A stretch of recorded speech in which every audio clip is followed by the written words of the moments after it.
व्यक्ति इतना मतलबी हो गया है कि गर्भ में बेटियों की हत्या करने लगा। ये सुनकर नारद जी के आंख से आंसू चलने लगे। बोलिए, पृथ्वी पर लोग इतने दुराचारी हो गए हैं गुरुदेव।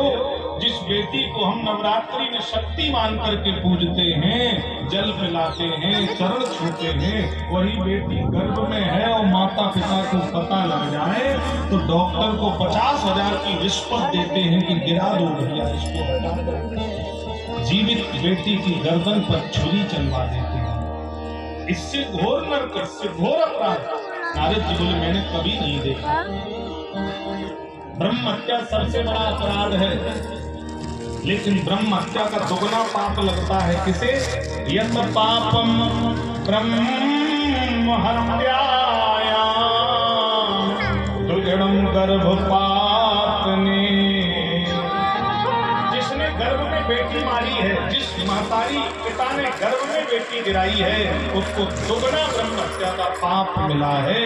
ब्रह्म हत्या से बचने का उपाय है भी, लेकिन गर्भ में बेटी मारने से बचने का किसी भी धर्म शास्त्र में कोई उपाय नहीं है। उसको भोगना पड़ेगा, निश्चित भोगना पड़ेगा। 21वीं सदी में है हम लोग। बेटा बेटी में कोई अंतर नहीं होता है। अच्छी शिक्षा दे दीजिए, आपकी बेटी पढ़ लिख करके भारत की राष्ट्रपति द्रौपदी मुर्मू बन सकती है। किसी घर की बेटी आज आपके देश की राष्ट्रपति है। पैदा हुई होगी तो घर में 20 लोगों के मुंह उतर गए होंगे कि बिटिया हो गई पैदा, लेकिन आज वो राष्ट्र की प्रथम नागरिक है। आपकी बेटी पूर्व प्रधानमंत्री इंदिरा गांधी बन सकती है।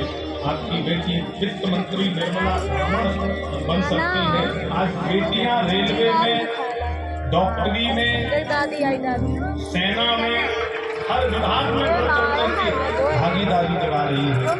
अभी तो किसी घर की बेटियां हैं। बिटिया में 3 शब्द हैं। बिटिया 3 शब्द हैं।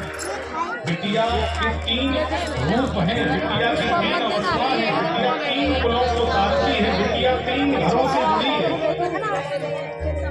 बिटिया जब कुंवारी है, शादी के बाद नारी है। बचपन में कुंवारी, शादी के बाद नारी और बुढ़ापे में महतारी। 3 अवस्थाएं हैं।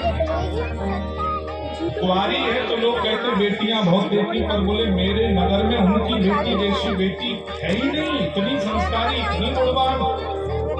अच्छा, बेटी अगर घर में अच्छी हो तो पड़ोसी प्रशंसा भी करते हैं। बेटी गलत निकल जाए तो लोग बुराई भी करेंगे। और जब बेटी की प्रशंसा होगी तो किसको सम्मान मिलेगा? बोले उनकी बिटिया, तो पिता को सम्मान मिला। बाप